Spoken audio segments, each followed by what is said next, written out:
होगा ताजश्री, इस विपदा का हल आपको ही निकालना होगा।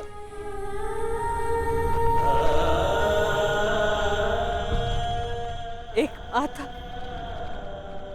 अपने कर्तव्य में चूक गई है।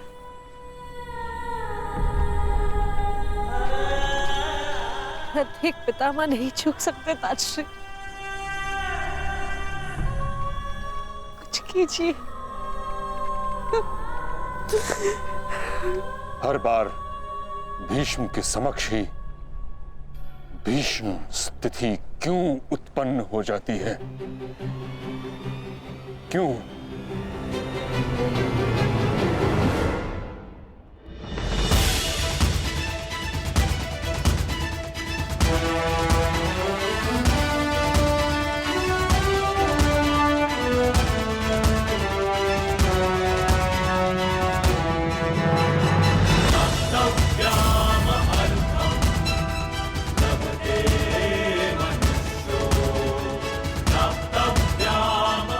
आप सभी को अपने अस्त्र शस्त्र मिल चुके हैं।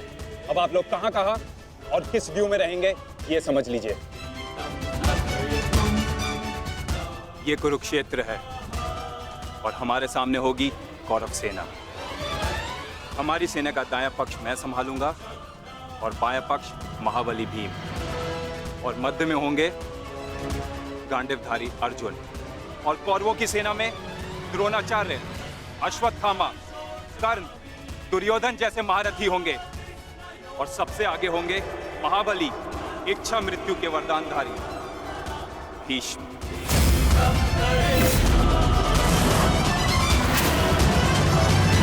इस युद्ध में सभी ने अपना स्थान जान लिया है।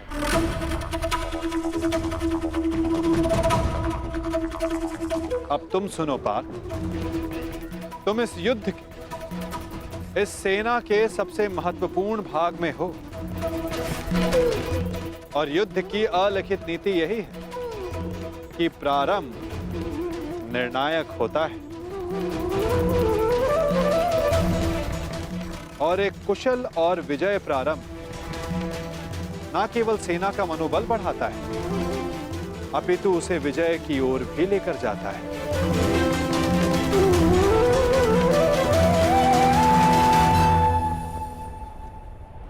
तुम हमारी सेना के मेरुदंड हो, मूल आधार हो, इसलिए विशेषतः आक्रमण तुम्हारे ऊपर ही होंगे पार्थ।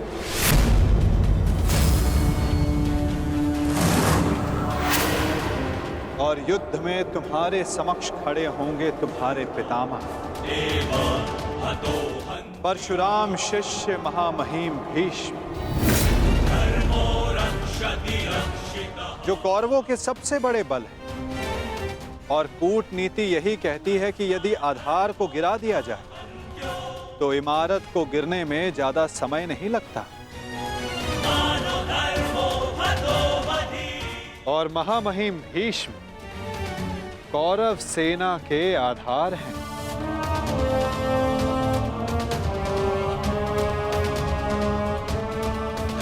और तुम्हें उन्हें गिराना ही होगा।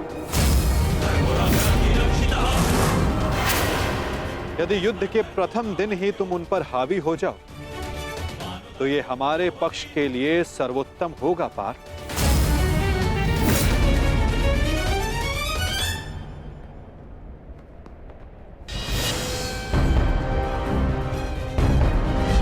तुम्हारे पुत्र हस्तिनापुर की रक्षा बनेंगे, यही इनका कर्तव्य है और यही नियति है।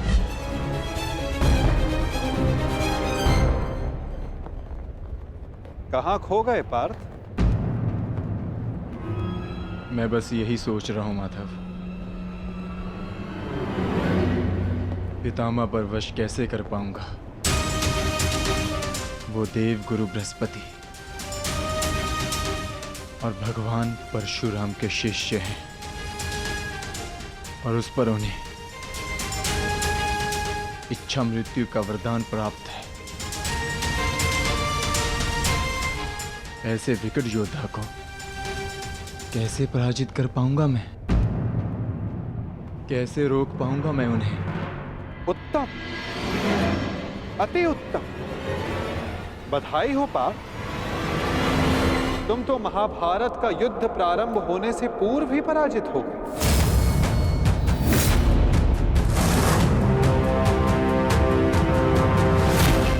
एक शत्रु की शक्ति का अनुमान होना एक योद्धा के लिए उचित होता है, परंतु शत्रु की शक्ति को देखकर उससे स्वयं को हीन समझना पराजय की ओर सबसे पहला पड़ाव होता है पार्थ। कुरुक्षेत्र में तुम्हारे विरुद्ध खड़ा प्रत्येक योद्धा तुम्हारा शत्रु है पार्थ, जिसका तुम्हें वध करना है।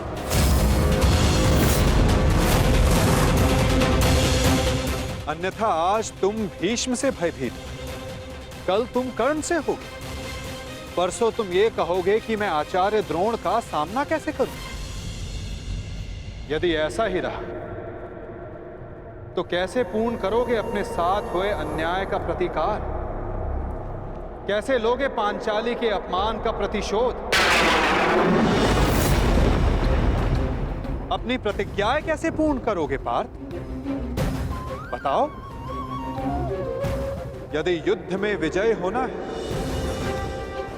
तो उसका केवल एक ही मार्ग है पार्थ, या तो शत्रु का सर झुका दो या फिर उसका सर संधान कर दो।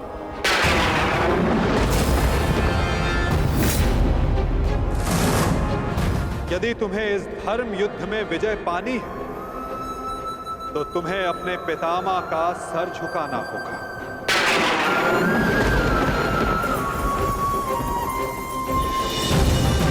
या फिर उनका सर संधान करना होगा पार्थ। और यही तुम्हारा धर्म है पार्थ। केवल गंगा पुत्र भीष्म ही नहीं, तुम्हें हर उस योद्धा का वध करना होगा, हर उस योद्धा को दंड देना होगा जो धर्म स्थापना के मार्ग में आए।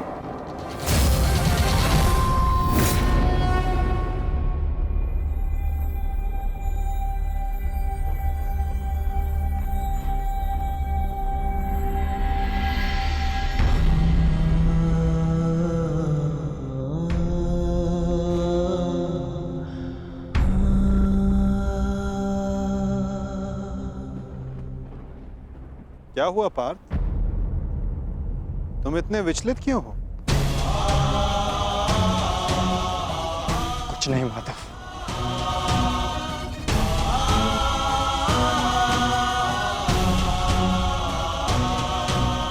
अपने सखा से सत्य छिपाना इतना सरल कार्य नहीं है पार्थ।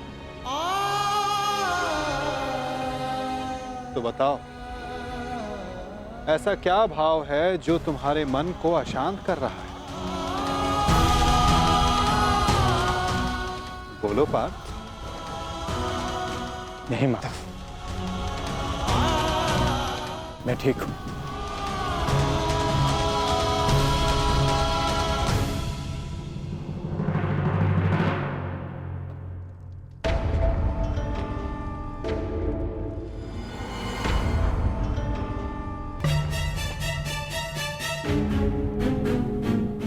सब पहुंच गए, मेरे पितामह कहाँ रह गए?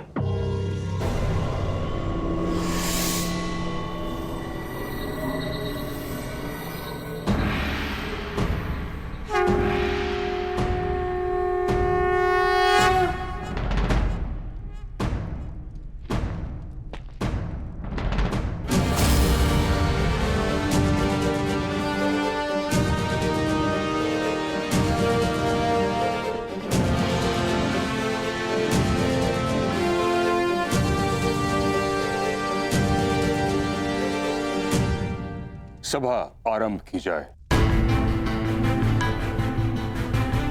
सभी रथी, महारथी और योद्धा आकर वो अस्त्र ग्रहण करें जिससे उन्हें युद्ध में प्रयोग करना है।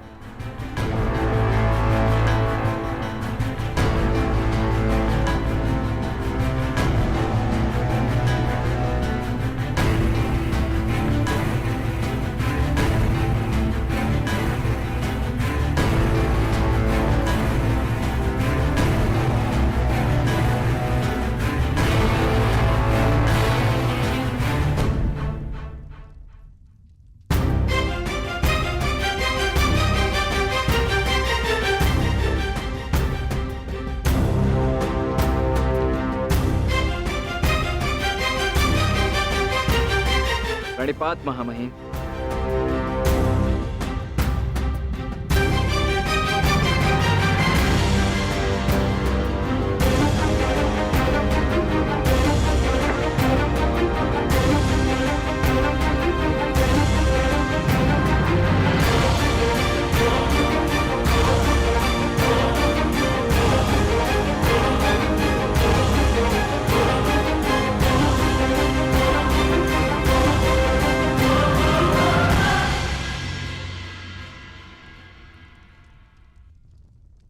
यशस्वी भव।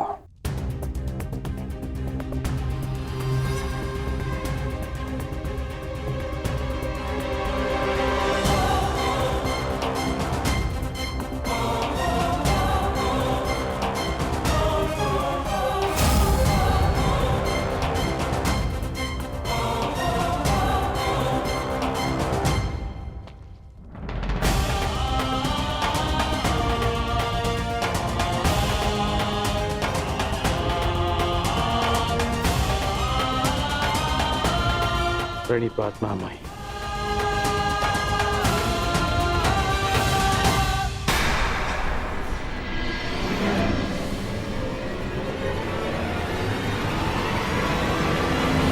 दो सहोदर एक दूसरे का रक्त न भाई, ये उत्तरदायित्व आपको ही लेना होगा ताजश्री।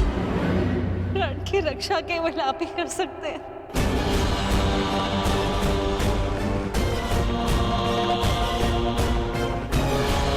मैं अपने 6 पुत्रों को जीवित देखना चाहती हूँ। इस विपदा का है आपको ही दिखाना होगा। शस्त्र महामहिम। क्या हुआ पितामह?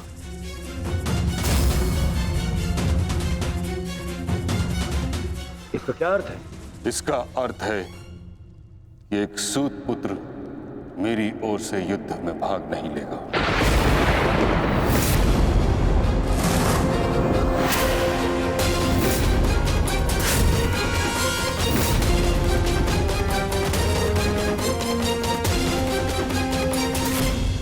ये क्या कह रहे हैं आप पितामह? आप भूल रहे हैं, वर्षों पहले मैं अंगराज को राजा घोषित कर चुका हूं। उसके कर्म को उसके जन्म से प्रधानता दे दी आपने। कर्ण ने मेरे लिए दिग्विजय प्राप्त की है।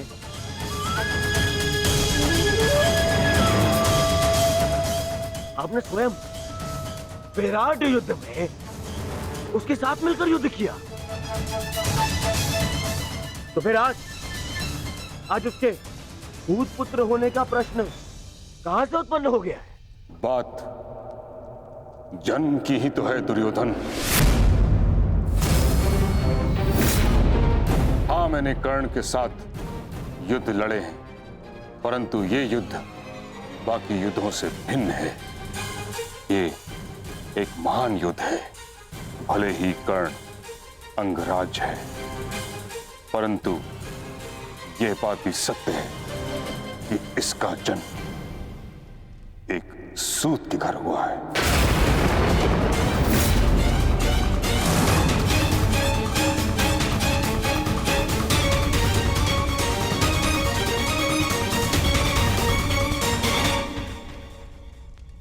मैंने सदा इस पल की प्रतीक्षा की है जब मैं ये सिद्ध कर सकूं कि जीवन जन्म पर नहीं, कर्म पर निर्भर होता है। और आज जब ये समय आया तो आप मुझसे कह रहे हैं कि मैं रिक्त हाथ लौट जाऊं। यह युद्ध केवल मेरा अधिकार नहीं, मेरे जीवन जीने का लक्ष्य है। आप मुझसे मेरा अधिकार, मेरा लक्ष्य मत छीनिए। मैंने अपने मित्र को वचन दिया है कि इस युद्ध में मैं उसकी रक्षा करूंगा, पूर्ण रूप से मैं उसकी सहायता करूंगा, चाहे मेरे प्राण क्यों न चले जाएं।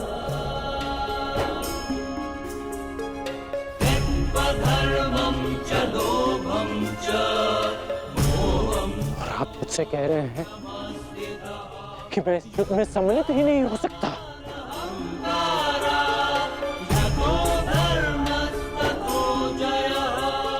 ऐसा क्या अपराध कर दिया मैंने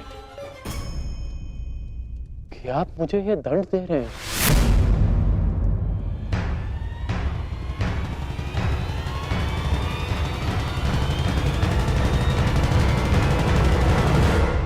ऐसा क्या अपराध कर दिया मैंने कि आप मुझे ये दंड दे रहे हैं?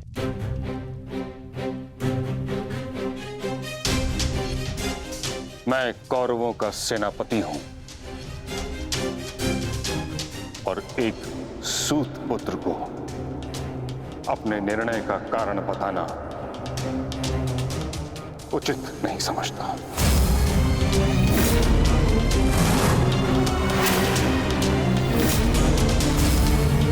और ये मेरा अंतिम निर्णय है कि जब तक मैं युद्ध भूमि में हूं तब तक कर्ण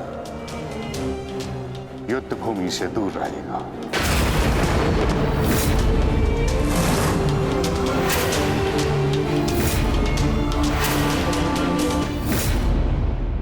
ठीक है बेटा,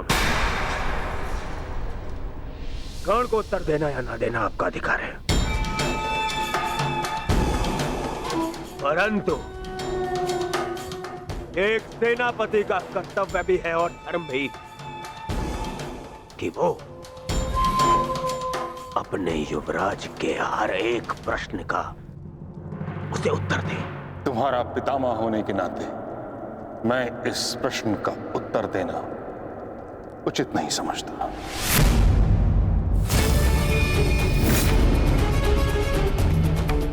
परंतु मैं कारण समझ चुका हूं, और कारण ये है कि आपका मन उन पांडवों के पक्ष में डोल रहा है। उन पांडवों के प्रेम में आपकी प्रतिज्ञा दुर्बल हो गई है। विश्वासघात कर रहे हैं आप हमारे साथ, विश्वासघात। दुर्योधन,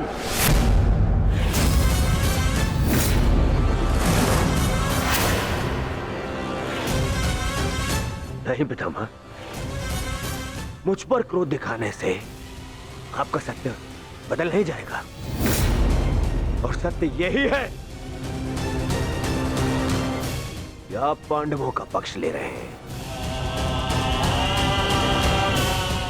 आप जानते हैं कि यदि कर्ण ने इस युद्ध में भाग लिया तो वो आपके उन प्यारे पांडवों का नाश कर देगा, और इसी उद्देश्य के चलते आप कर्ण को इस युद्ध से दूर रखना चाहते हैं। तुम्हें जो समझना है समझो दुर्योधन, परंतु मैं किसी को भी अपना उद्देश्य बताना उचित नहीं समझता।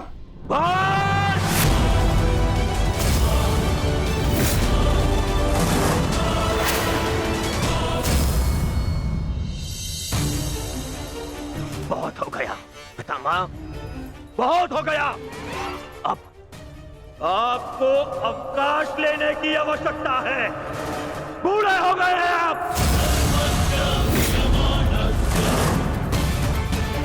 इसीलिए मैं महाराज धृतराष्ट्र का ज्येष्ठ पुत्र दुर्योधन आपको आपके कर्तव्य से